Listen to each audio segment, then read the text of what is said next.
खुलुमबाय लोगोफोर, आं दिनै नोंथांमोना बुहुमनि मोन 10 जिकेनि सोंनायनि फिननायखौ लानानै फैलायबाय। नोंथांमोना भिडिअखौ मोजां मोनोब्ला अन्नानै प्लिज लाइक, शेयार आरो साबस्क्राइबबो खालामलां। दिनैनि गिबि सोंथियाव दं कलगेटआ बबे हादरनि कम्पानि? अपसनाव दं ए चीन, बि भारत, सि जापान, डि आमेरिका।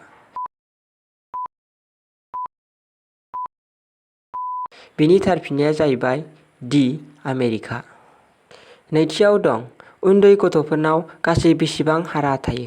अपसनाव दं ए 206, बि 208, सि 306, डि 300। बिनि थार फिननाया जाहैबाय डि 300। थामथियाव दं भारतनि सोर रानिया इंराजफोरजों दावहा नांदोंमोन? अपसनाव दं ए झान्सीनि रानि लक्ष्मीबाई, बि रानि आबाका सता, सि रानि चेन्नाम्मा, डि रानि दुर्गावती। बिनि थार फिननाया जाहैबाय ए झान्सीनि रानि लक्ष्मीबाई। ब्रैथियाव दं बबे हादराव मोनसेबो निउज चेनेल गैया? अपसनाव दं ए ग्रीक, बि इरान, सि करिया, डि थाइलेण्ड। बिनि थार फिननाया जाहैबाय ए ग्रीक। बाथियाव दं पाकिस्तान मुंनि गामिया भारतआव बबे रायजोआव दं? अपसनाव दं ए केरेला, बि सिक्किम, सि बिहार, डि महाराष्ट्र।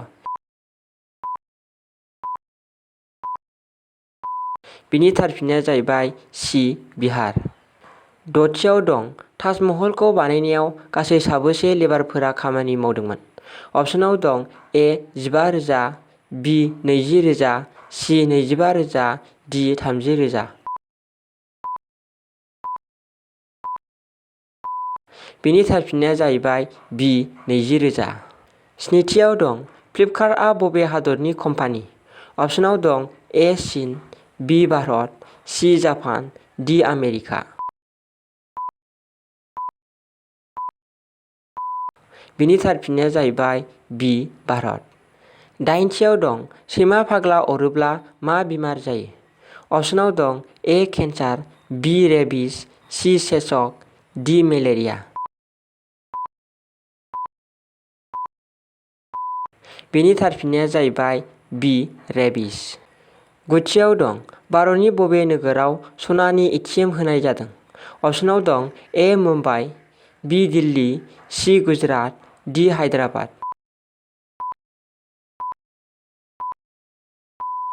बिनि थार फिननाया जाहैबाय डि हायद्राबाद।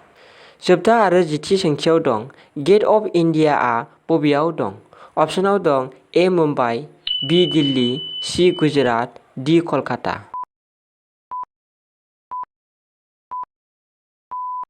बिनि थार फिननाया जाहैबाय ए मुम्बाइ।